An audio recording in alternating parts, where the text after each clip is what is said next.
thank you very much for joining us this morning for our webinar on Demystifying EcoVadis, the path to a better score. Just to quickly introduce myself, my name is Sam Walker. I am a sustainability consultant at Action Sustainability and the Supply Chain Sustainability School. I have a background in environmental management systems, sustainability strategy, social value, and of course, EcoVadis. I'm also joined today by my colleague, Chris Erhard, who also works at Action Sustainability. Chris, if you just want to give us a little wave. Thank you. Chris works within our carbon work stream and also with EcoVadis as well. And he's going to be presenting a little bit later on about the scoring system that is used by EcoVadis. So we'll be hearing more from him then. If at any point during today you find something really, really interesting and you'd like to find out more, please book in a discovery call with us. We've got the QR code here that you can use to book that, or there will be a link that will be shared as well that you can use as well. Also, a little bit of housekeeping before we dive in. We will be sharing the slides and poll results afterwards, so you don't need to worry about taking notes. We have muted all the microphones just to make sure that everything continues to run smoothly. We will have time, hopefully at the end, for any questions that you might have. So there is the Q&A function. Feel free to pop your questions in there. If we do run out of time, we'll take those away and we will get back to you with them in the follow-up email. And then lastly, the chat function has been disabled for this webinar, but if you do have any comments, then please send them through via the Q&A. Okay, so let's get started. What are we going to be looking at today? Well, first of all, I'm going to provide some context around Action Sustainability and how we interact with EcoVadis. Then we're going to begin exploring EcoVadis itself, because it's really, really important that if we want to improve our EcoVadis score, that we have a solid understanding of what EcoVadis is and what it does. It's also really, really paramount that we understand how that scoring system works.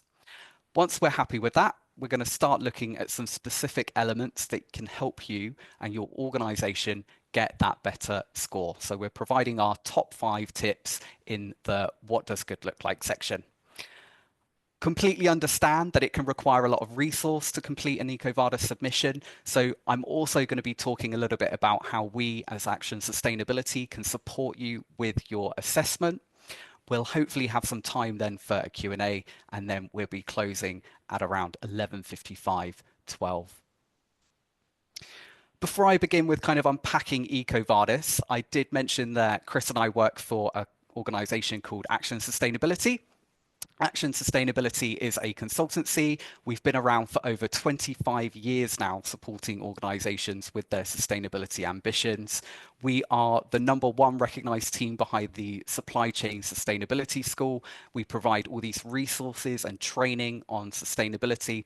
And we also have the Sustainability Tool as well, which is an online software that can help you track the sustainability impact that you're having. We offer leading sustainability solutions for every sector, and you can see some of those sectors here on the slide. So we've got construction, infrastructure, manufacturing, aerospace, really a wide range of industries. And also in terms of the services offered, we cover a really wide range of topics as well. So we look at sustainability strategy and policy, carbon and climate, social value, EDI, modern slavery and human rights. Covering all these industries and all these different topics means that we've worked with a range of different clients. So we've worked from the NHS to NatWest to National Highways. So really a really varied work stream that we've done. In terms of the impact that we've had, we've supported over 30,000 companies worldwide.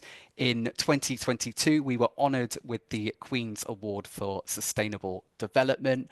We've delivered training to over 137,000 people in sustainable practices, which is mad. We're the team behind the Supply Chain Sustainability School, and we give back 2.5% of our revenue to support ISO 2400.org, which, if you haven't heard of it before, is a not-for-profit that drives sustainable procurement globally. So we're really, really proud of not only the projects that we've done across all these different industries and in those topic areas, but the positive impact that that's had as well in the long term. In terms of EcoVadis, Action Sustainability are an EcoVadis approved training partner. That means that we're formally trained and approved by EcoVadis to support organizations through their assessment process. I'll cover a little bit more in detail later on about what that actually means and the services we can provide. But generally speaking, we can help you interpret that EcoVadis scorecard. We can prepare you and support you to improve on your submission, and we can help deliver focused training sessions and webinars that are going to keep you going with your EcoVadis attempts and efforts. Okay, with that being said, I'd like to dive into EcoVadis, and I'd like to start with 3 questions that I have, which you should be sent, that will come up in a poll. The first question we have there is, what type of organization are you representing today? And that's based on your size. We then have the question, what is your role within your current organization? And then the third one there is, how is your organization involved with EcoVadis? So you can pick one of those. So I will let you have a moment just to complete that. I'm going to see if I can access the results. Let's see, should be able to have it coming in real time.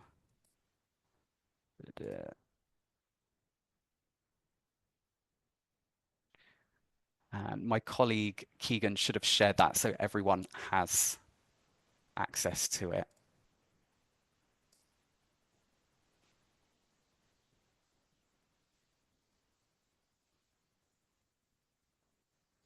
I can also see that we've shared a link in the chat already for the discovery call. So if you are interested in that, just follow that link there. Oh, good. We've got answers coming through. I don't think I can see them, unfortunately, Keegan. Would you mind just sharing your screen if possible? Oh, no, wait. Oh, no. No, I can't, unfortunately. Not to worry. We'll have a look afterwards. So,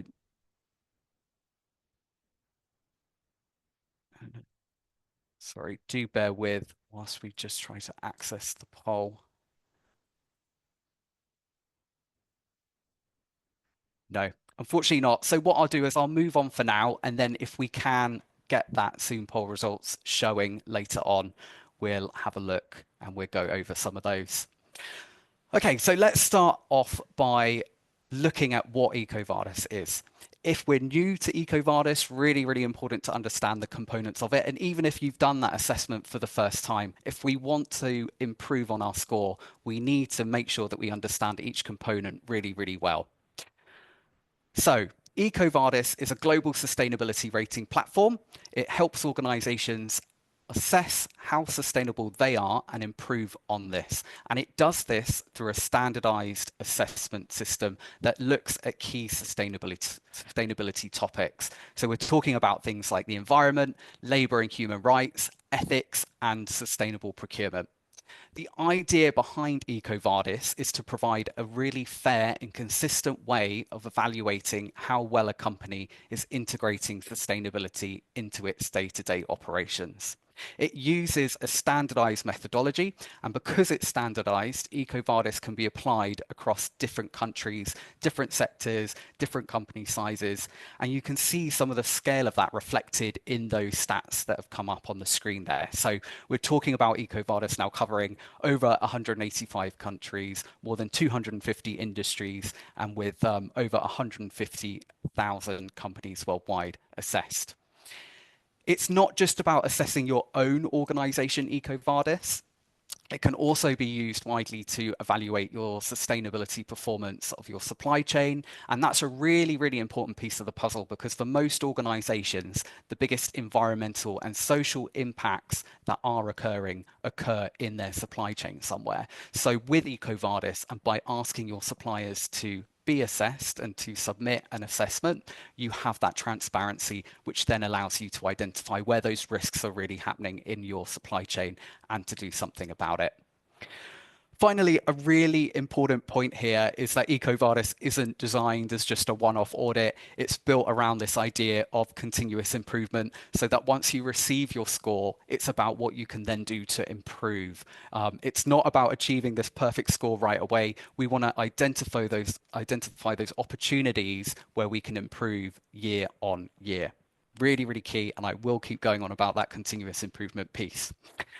Why do we need it though? So taking it back to the bigger picture here, sustainability is no longer a nice to have. It's a key part of how businesses operate and compete.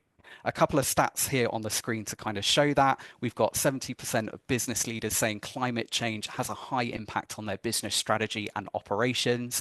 85% of consumers saying they're more likely to buy from a company with a reputation for sustainability. 863 billion in sustainability linked loans and bonds issued in 2022. So as businesses, there is now a real need for us to be sustainable and to really have that long-term positive impact on the planet and on people. Not only is it the right thing to do, but we're seeing more and more pressure from stakeholders that we need to be doing this. And if we do it right, it can really benefit our businesses as well. The challenge, of course, is that you have each company or each client, each country that's measuring sustainability in a slightly different way. And that is where EcoVadis comes in specifically. It's going to provide that standardized approach, which makes it comparable. It uses that one single global methodology, which Chris is going to unpack in a little bit more detail shortly.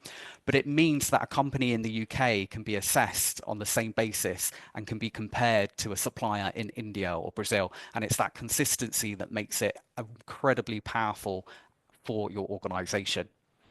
It's also evidence-based and verified. So when you submit your assessment to EcoVadis, you will have an actual analyst go through and review the supporting documents that you've uploaded. So the scores are credible and they can be trusted. It's collaborative and it's shareable so that once you've completed your assessment and you have your scorecard, you can share that with multiple customers through the platform. So there's no need to repeat the same questionnaires again and again, which is then going to save you that time and that money.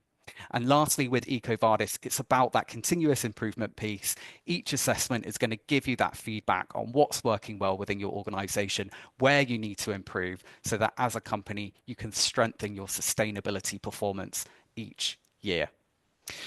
Okay, so we've touched on what EcoVadis is and why it's a valuable tool to be using, but let's talk about the actual process that we would need to go through to get your sustainability rating as an organization. And again, it's really important that we understand this process because knowing how it works, that step by step, can really help you plan your submission strategically in a way that will help strengthen your overall score. So the process starts with step number one there, which is registering online. We then have step number two, which is answering the questionnaire. Step number three, undergoing expert analysis. And step number four, understanding your results. If we go back to that first step there, we're going to just unpick that in a little bit more detail. What we expect to see during that step is that you're building up your company profile correctly, and it's going to influence the questions that you get in your questionnaire. So it's incredibly important that when you are building your company profile, it's accurate. And what I mean by that is that you will get questions that are going to ask you about your industry, your size, your location, and that information specifically is going to influence the questions that you get in that questionnaire. So really important that you're completing that correctly, and it makes sense. It makes it more relevant to your organization, which is going to save you time. It's going to be more efficient when you're completing it. You know, some of the environmental and social issues faced by one industry are not going to be as much of a priority in another industry. Size makes a big difference to the resources that you might have available. Location as well. So really, really key that you're considering that when you're completing your company profile and that you're doing it correctly, because if your questions are coming back at you and they don't necessarily match the industry, size, location, it's not going to reflect your sustainability performance accurately. So again, really, really key that that's completed correctly. And those three aspects, they form that aspect of the assessment scope more broadly. So when we're talking about and we're thinking about, who do we want EcoVadis to assess in this, we're also considering that as well. Also, just to note that when you register with EcoVadis, you'll also need to choose your subscription level, and that's going to determine the range of features and support that are available to you. So you have the basic subscription, that's going to give you access to the scorecard and the results, but you'll also have the premium tiers as well that offer the additional tools, things such as the benchmarking, detailed analytics, and also the ability to share your results with multiple clients as well. So that is that first stage there. Very important for setting that solid foundation and making sure that EcoVadis understands who you are and what part of your organization is being assessed. Once that's clear, we move on to that second step there, which is answering the questionnaire. And this is where you're going to need to provide all that information about your sustainability policies, actions, and results. Really, really key in this step is the evidence that you are submitting. So when you have a question in the EcoVadis assessment, you will be asked to provide evidence to demonstrate that you are actually acting on what you've written in response. And to do that, you'll need to be uploading evidence. That can be things like policies, certifications, training materials, reports, data records. It can really depend on what that question is asking, but key that that is actually uploaded and that that evidence is available. Once you've submitted your questionnaire, you will have all of the evidence and your questionnaire assessed by a person, an analyzer, who will take roughly between 6 to 8 weeks to go through all those documents that you've uploaded, making sure that they do match and giving you a score on those.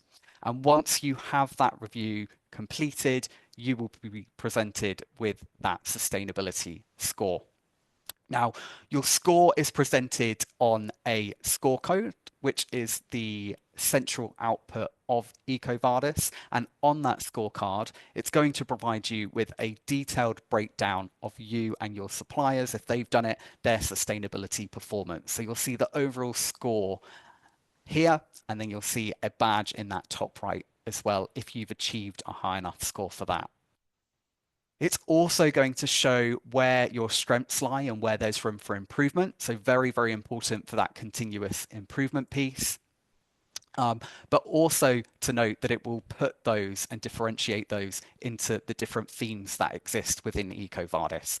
So when you are filling out those questions, each of them is going to relate to one of these themes. Going through them now quickly, we've got the environment. So that's looking at how your organization manages its environmental impact. It's going to include things like energy and carbon emissions, waste, water use, pollution prevention.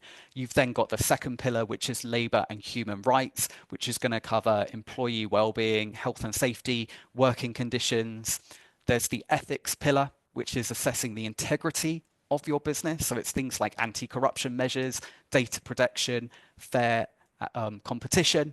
And then that last pillar there, which is sustainable procurement, which is evaluating how responsibly a business is managing its own suppliers. So for example, whether it's checking that suppliers meet certain sustainability standards. Now, it's really important that these 4 themes are understood because they, again, form that foundation of your entire EcoVadis assessment and those questions that you're going to be answering in the assessment.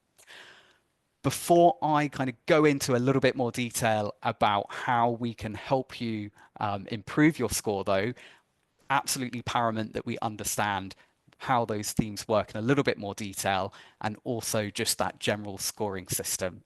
So I'm going to pass over to Chris, who's going to take over and just talk you through how it works. Thanks, Chris. Thank you, Sam. Could you let me know if you can see my screen? I can, yes. Perfect. Cool, thank you. As Sam said, I'm just going to run you through the scoring system in a whistle-stop tour. So the scoring really works almost like a tree diagram. So it starts at the highest level, which is with the 4 theme pillars that we just looked at. So environment, labor and human rights, ethics and sustainable procurement. And together those 4 pillars form the overarching company score, which is between 0 and 100. So you could, in theory, have all of those 21 criteria be assessed, but in reality, you're always going to get a tailored questionnaire from EcoVadis with your activated criteria, which is the actual criteria that are relevant for your business. And that's then depending on materiality, on size, geography, and your sector. The four theme pillars are normally not weighted equally. They're also then weighted in terms of the final score, depending on materiality and yeah, sector, etc. Now, if you then ask yourself, okay, but how is each of those pillars being scored? This is when we go sort of down one layer. Then we're looking at the three management layers, they're called. So for each pillar, you've got sort of that scoring. First of all, you've got the policies, that's 25% weighting per pillar, and that's then what objectives and commitments you've got in place. Then the actions with 40% weighting is what measures, what actions, and also what certifications do you have in place to sort of enforce those policies. And then the results, which is 35%, and that's how do you report on your performance or your KPIs, and also what do external stakeholders say. And now we go into detail for each of those three. And that's really when it becomes a bit more alive, a bit more detailed. So across those three layers, you've got in total 7 management indicators. So for the policies layer, you've got policies again as an indicator, which is 20% of the total pillar score. And that's the policies, objectives, targets, but also the governance. So where the responsibilities and so lie regarding those policies. Then you've got endorsements with 5%. That's very much everything you can sign up for externally for initiatives and so on. The UNGC is one example. The SBTI would be another for carbon reduction targets. Then in the actions layer, you've got first and foremost measures with 24% of the total pillar score. So that's then the actions you actually put in place and to support those targets, to support those policies, to actually enforce the policies. Certifications, 16%. Any product certifications, but also wider sustainability company-related certifications, any labels, but also third-party audits, for instance, BSI audits, and so on. The coverage one is an interesting one because it doesn't necessarily give you a percentage weighting of the score. It is a multiplication, multiplying factor.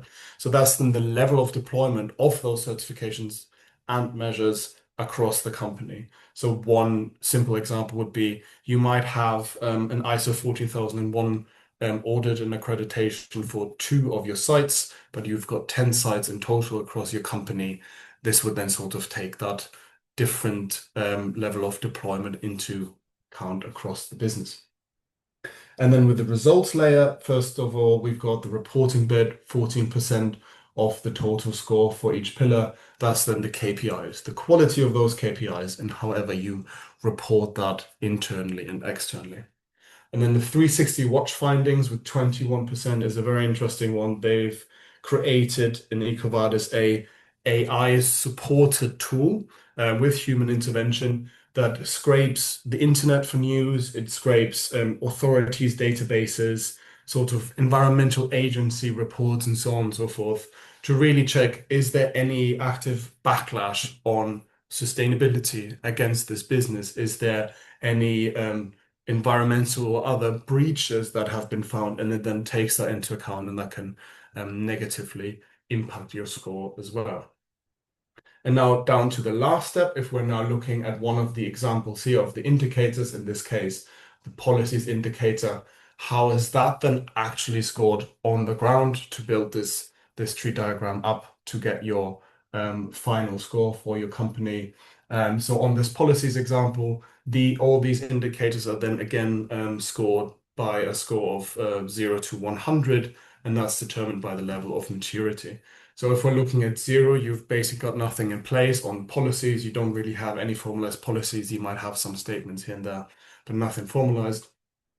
If you want to achieve 25 points within this indicator, you need to have some qualitative and quantitative targets. But if you haven't reached more than 2/3 of your activated criteria with qualitative or quantitative targets, you can't get more than 25 points. And on the flip side, to get 50 points, you need to have more than 2/3 of those criteria with policies in place. To get 75 points or more, you need to have, again, 2/3 at least of your sustainability criteria covered, qualitative and quantitative targets, same as before, but you then need one additional of either governance and responsibilities. So which person is actually responsible for this policy, who keeps it in place and check, what are the review mechanisms? So how often is it being reviewed? What is the process of that? And then also the specific scope, which is this policy relevant to an entity, a location, the whole business, and so on. So one of those three. And then to get full score within the policies indicator, you need to have qualitative objectives on all activated sustainability criteria within the pillar. You need quantitative targets on top of that for at least half of the activated sustainability criteria. So just to enforce this further and create more structure and responsibility. And then you need two of the following. So either governance, review mechanisms, and/or specific scope. In terms of accepted evidence for this example policies, you can really then upload any sort of evidence into the system that highlights formal company documents where these objectives, these targets are being explained. So one example would be an annual sustainability report displaying the carbon reduction commitments. It could be a document that's just a policy on something, so that's all absolutely fine. What I thought was important to implement here as well is we've heard about qualitative targets and quantitative targets, but it's obviously important to understand how EcoVadis defines those. So they see statements, qualitative and quantitative targets as the following. So for example, a statement would be, we aim to reduce our carbon emissions. It's almost more of a wish. It doesn't really have anything else attached to it. Whereas a qualitative target would be, we're committed to reducing those emissions by switching our diesel fleet to electric. So we're putting a bit of an action in, a bit of a target in here that's qualitative. And then quantitative targets bring everything to a close. So they bring in actual numbers, they leave less room for interpretation and really give the business a bit more responsibility and commitment. So we are committed to reaching our near-term Scope 1 and 2 targets, for example, of 42% by the end year, calendar year 2030, compared to a 2023 baseline, through onboarding 1,000 electric vans and company cars by the target year, which then makes 75% of total fleet by calendar year 2030. So as you can see, that gives it a bit more of a weight, a proper process, and less room for interpretation. One more example within the policies indicator from the point of view of an actual submission that was submitted to EcoVadis and how they've processed it. So there was an example company with two activated criteria within the environment pillar.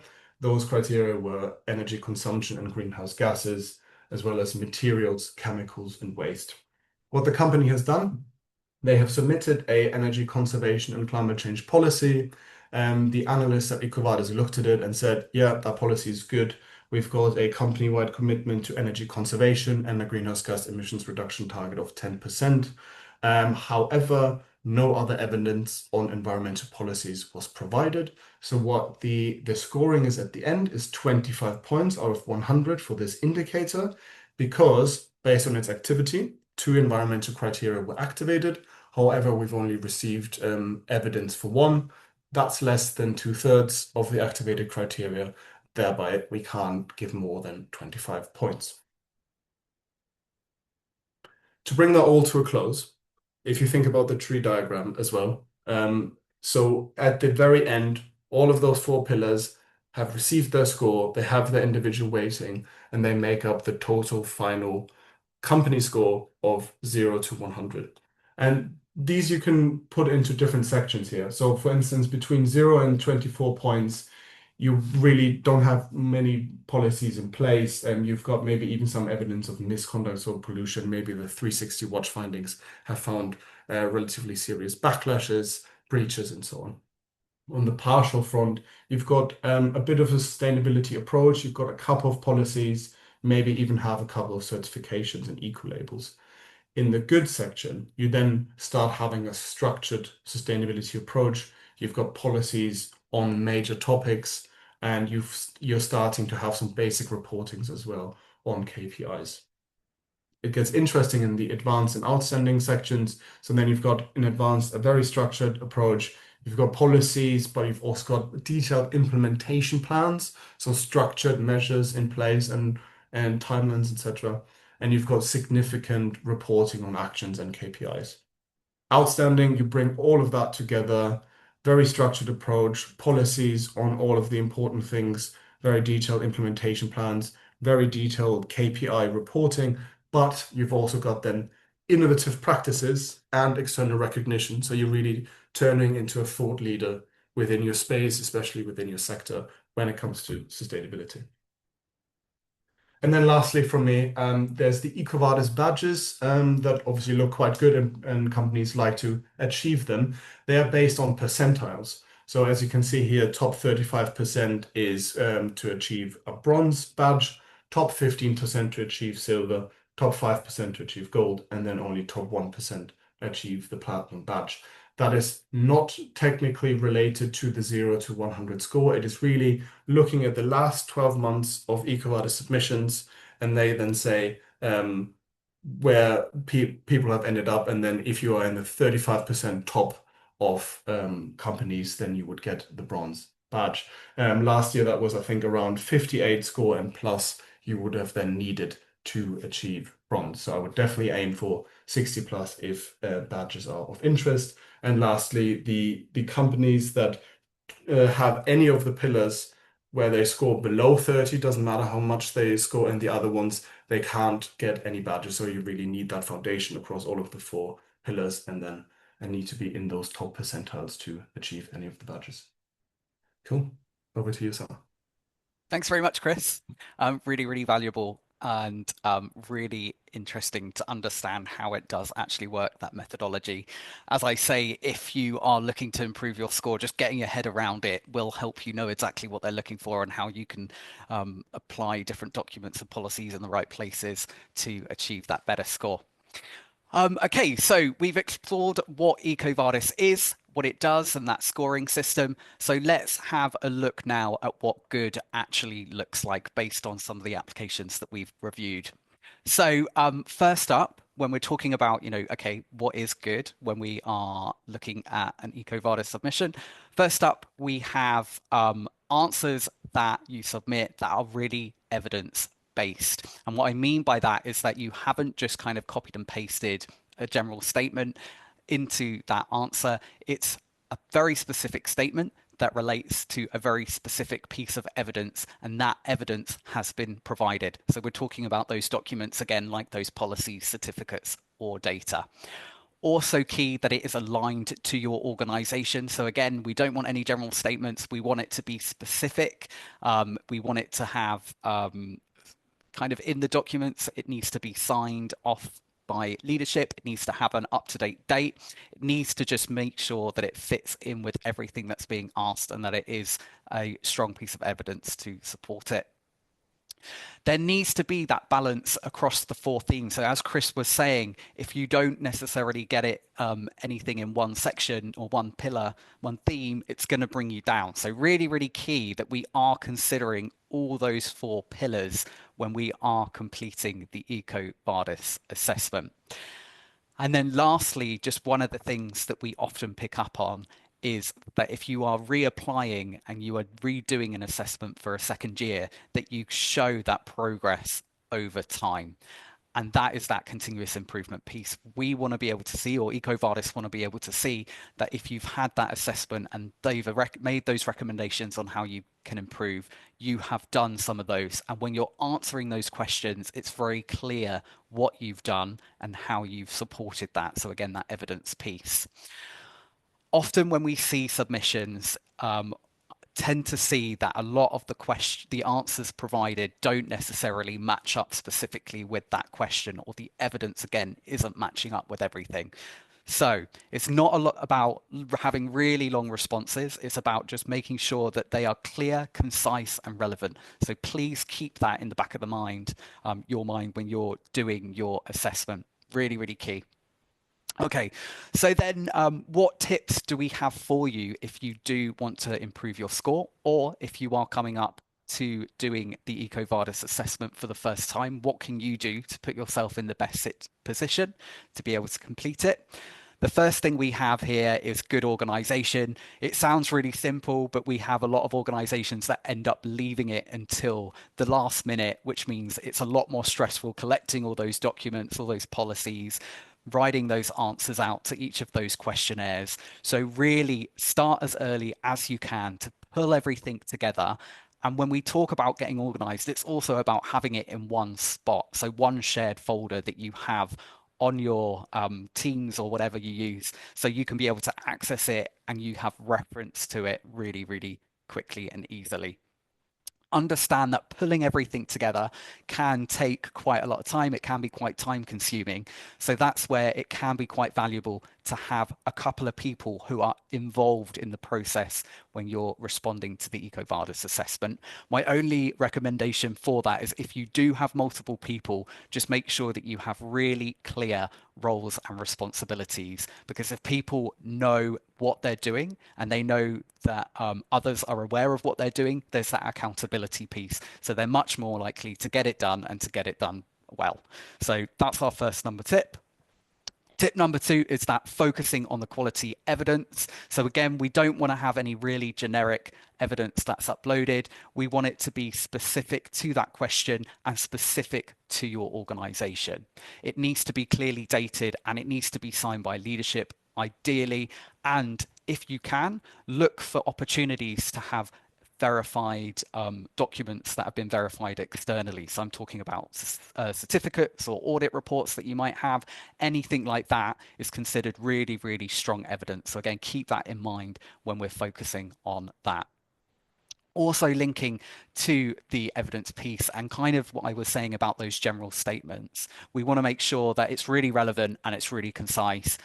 We want to see specific examples. If you're going to upload a sustainability report or strategy that's 80 pages long, we want to see specifically on what page it's going to be that you're referring to, for example, investment into renewable electricity or reducing packaging waste. It's going to make the reviewer who's looking at that assessment a lot easier, and it's going to give them reassurance that you understand what you've been asked and what you're delivering as well. Tip number 4 there is on the scorecard. The scorecard is such a valuable piece or output that EcoVadis provides. So really key that you take the time to understand what it all means. It's looking at those 4 themes and breaking that down and understanding where your strengths are in that, where your improvement areas are, and allowing you to then prioritize what actions you need to take. There are going to be different elements that might get you more points due to the weighting. You might have limited resources that you're working with. So that prioritization piece is really, really key. And that scorecard, if you utilize it in the right way, is going to help you get that better score and get it in a more efficient way. And then with the last tip that we have for you here, it is on that continuous improvement piece. So each year that you submit to EcoVadis, you need to be showing that progress and that growth. If you're applying for the first time, this is good to keep in mind now, because you can start thinking about those processes that you're going to need to put in place now or straight after that first assessment that are going to help you then get that better score after and the next time that you're assessed. If you are making those changes and you do want to demonstrate that continuous improvement, that's where we're talking about showing policies and documents that have updated dates on them. They have updated signatures, things like that. That is going to be what's being looked at. So keep that in mind if you are really trying to show that continuous improvement piece, and make it explicit. Make sure that you're saying, the difference of what you've done one year to the next. It's really good to be able to transparently talk about that and make sure that the reviewer really easily understands. So a couple of tips for you there on how to achieve that better score, but completely understand that, completing the assessment for the first time or just going back and doing it for the second time, it can be a lot of work. It does take a bit of time to understand those themes, provide the right evidence, turn that feedback into real action. Hopefully, we've kind of provided a bit of help into understanding how EcoVadis works and the process involved. But if you do need support, we can help you as a consultancy and we can support you in various different ways. We've kind of identified 4 different service streams, but we always start by having a conversation with an organization to understand really what it is that they need so we can then tailor that around it. The first service that we offer is that EcoVadis gap analysis, which is a detailed review of your scorecard and all the supporting documentation that you've submitted. So we will go through it and look line by line at where there might be key improvement areas. So for example, if there's any missing evidence or if there's outdated policies, things like that, we're going to be looking at. And we're going to look at how you can strengthen each of those 4 themes. So that's the ethics, sustainable procurement, etc. From then, we will be able to develop a prioritized action plan. So instead of feeling overwhelmed with, having everything that you need to work on, we'll provide you with some really key suggestions, key improvements that are going to have that big difference on your score the next time you go for that reassessment. Once we've done that reassessment piece and or the gap analysis piece and you're done your reassessment, we can also look at the EcoVadis implementation support. And this is where our team can kind of work with you to actually put the actions that have been identified into place. So we can provide that guidance to help you develop the right policies, the right processes, and the evidence really that EcoVadis is looking for. Referring back to all those sustainability topics that we cover as a consultancy, we have specialists covering climate change, modern slavery, sustainable procurement, social value, community engagement, all these topics that EcoVadis are looking for. So we can provide that subject-specific support to strengthen the documentation that you're submitting and your overall EcoVadis approach and application. Picking up on that continuous improvement piece, we also know that if you want to achieve a strong EcoVadis score year on year, it isn't just about that one submission. You need to be showing and building that knowledge and capability within your own team to improve your performance over time.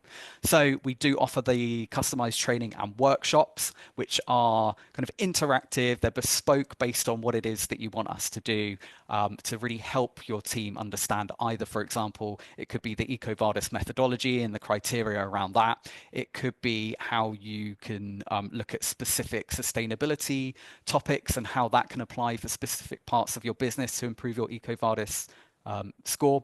So again, there's that flexibility and that element to kind of make it specific to what it is that you need.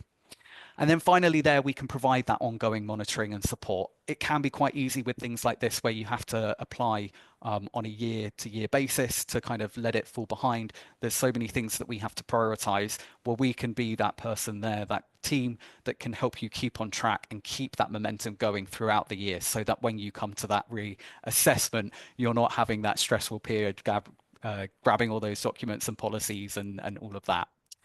So a little bit there about how we can support you. What I'd like to do is now we're going to go back over to the Zoom poll before we finish off. I now have the ability to be able to share the responses that we get. So this has now been actioned.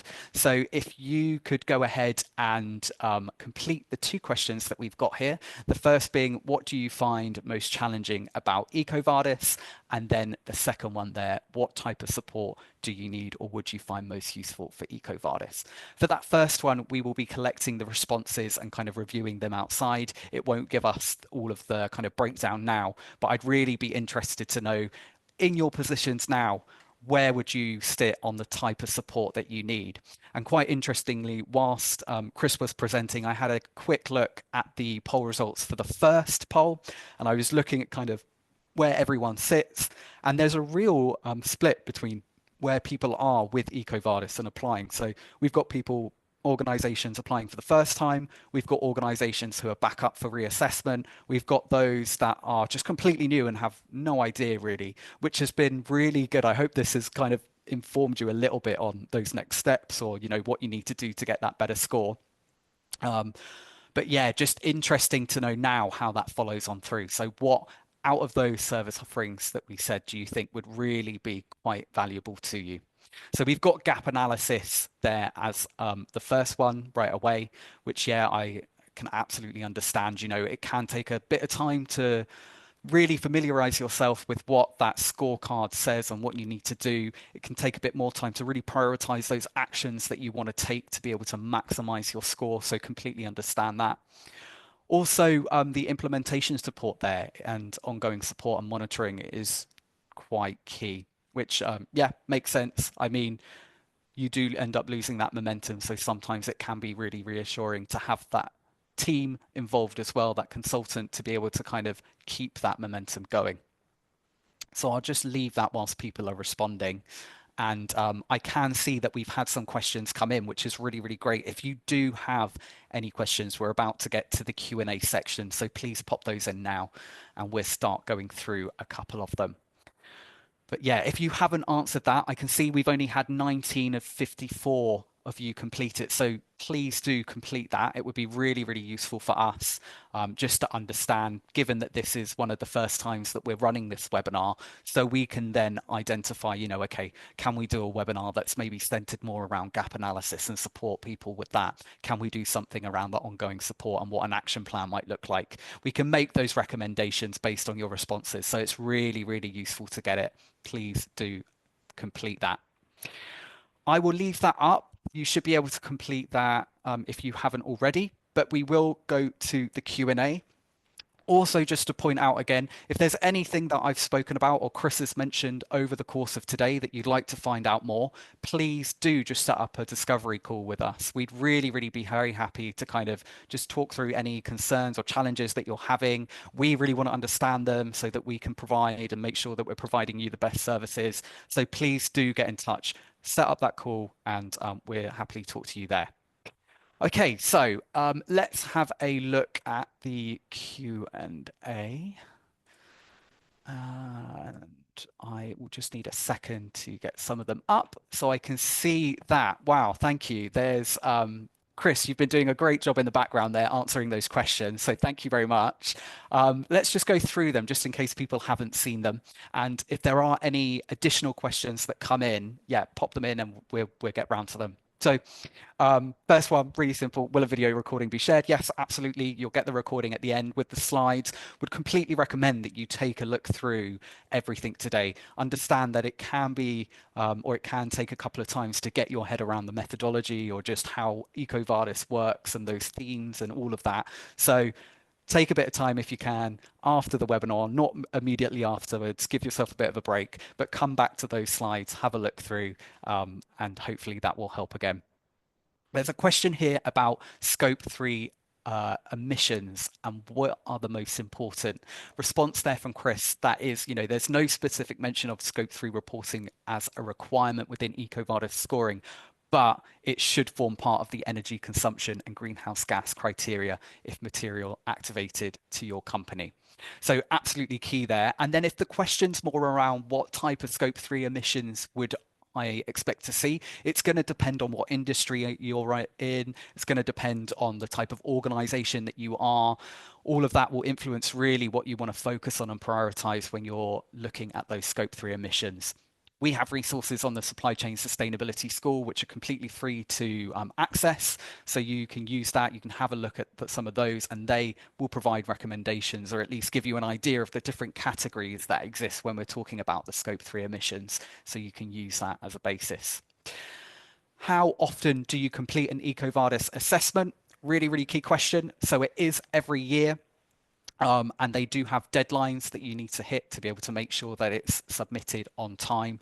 The thing to note, as I've been pushing throughout, is that don't wait until a month before that deadline to kind of pull everything together. Try and keep everything going throughout the year and put those processes in place as early as possible, because then when you do come up to that annual reassessment, you'll be in a really strong position to be able to do that.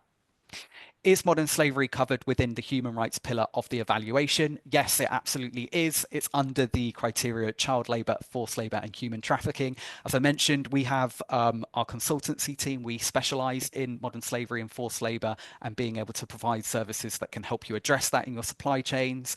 So if you're interested in that, again, just reach out to us. We've got those resources on the Supply Chain Sustainability School. But yes, it's absolutely key. We'd expect to be seeing, modern slavery policies, modern slavery statements. The policy, cannot just be copied and pasted and a generic template used from online. It needs to be tailored again to your organization. So keep that in mind as well.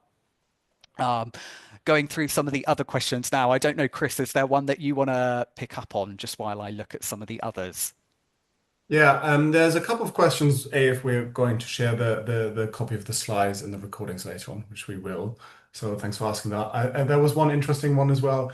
How I would describe where EcoVadis fits alongside other standards, certifications, frameworks, and how do you decide whether ISO is the best route versus when EcoVadis is the better option for a company?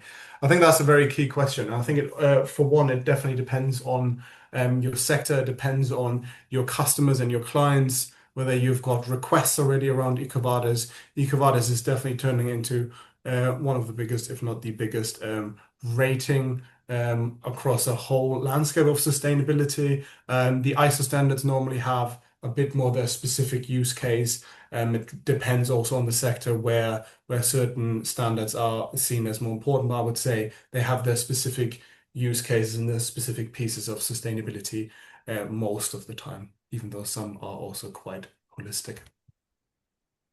Thanks. Yeah, that's a good question. Really interesting. I think they're really complementary, and for a lot of organizations, they will have those an ISO management system. It will be 14,001, 9001, etc., and that fits in quite nicely to some of the questions that come up in EcoVadis. So when you're thinking about that evidence and that external verification piece around having those external companies do audits and things like that, keep that in mind with ISO because that's where some of that evidence can come from.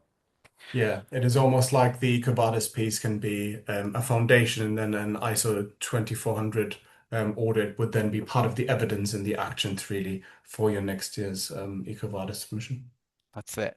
I hope you don't mind me asking, Chris. There's this question here that's about the pillars. Are Yeah. they given equal weighting? And I think that's a really, really key thing to understand when we're talking about if organizations want to get a better score. That is part of, understanding how it can be done. No, they're not. They're normally weighted just like with the activated criteria when we looked at it at the start. They're weighted depending on materiality. So what's really material to your geography, your sector, and also your size. Thank you, Chris. A question that came in as well. Could you outline the reassessment process? When is it due and how do you complete it? So for that reassessment, as we were saying, it's done on an annual basis. You will have that deadline that's quite clearly included in your account. So just keep an eye on that. And as I say, just kind of feed into it, start collecting that data months in advance. And I'd almost recommend, you can sometimes download the Excel with the questions and or just copy and paste, have them there, start thinking about it, filling it in so that you can complete it. The reassessment process is quite similar. You don't have to go through that company profile stage in as much detail. You can go back and edit some of those details if it's necessary. But generally, it is just going to be that you have your scorecard from that first year and you'll be able to see the actions that you can potentially do. We've probably got time for one more question if you want, Chris, just before we finish off. Yeah, I would like to highlight one of the questions that was around confidentiality and security of sensitive information provided as evidence. For example, employee payslips, health checks, HR-related documents. Very good question there. Obviously, number one, when you upload any of them into the EcoVadis portal, obviously EcoVadis has various IT security certifications and so on when it comes to that. But most importantly, the EcoVadis analysts do not need to see um, very sensitive employee data there. It really, like for example, when you upload various training documents, it doesn't necessarily need to see the names of the people that were trained. It needs to see that the training has happened. So you are absolutely able to anonymize various evidence you upload there when it is very sensitive. Thanks, Chris. We have got a couple of other questions that have come in, but I think just for time, I'm going to move on just to kind of finish off now, and then we can get back to your questions in the email that we send out with the slides and all the other material. But yeah, hopefully today's been of use to you. Hopefully you now have a good understanding of kind of what EcoVadis is, why it matters, and also that methodology, how you can actually go away and look and improve your score for that next time that you're going for the reassessment, or if you're going for the first time, the types of things and processes that you need in place to be able to make sure that you get a good, solid score for the first time. Just really for us to say thank you very much for joining us. As I say, this is one of the first times we've run this webinar, so please do complete that poll because it's really useful for us to understand where people are with it and how we can support going forward. We are very, very happy to have that discovery call. As I said, if there's any kind of question that you have, our emails are also going to be included on that email that's sent out to you. So if you think, okay, I'll start with an email before going to that discovery call, you can reach out to us on that. But yeah, thank you very much for joining us. I will just finish off by saying, or passing it over to you, Chris. I guess, do you want to just round up and then we can end the session and get everything sent out to you? Perfect. Thanks, everyone. Thanks, Sam. And yeah, hopefully see you soon.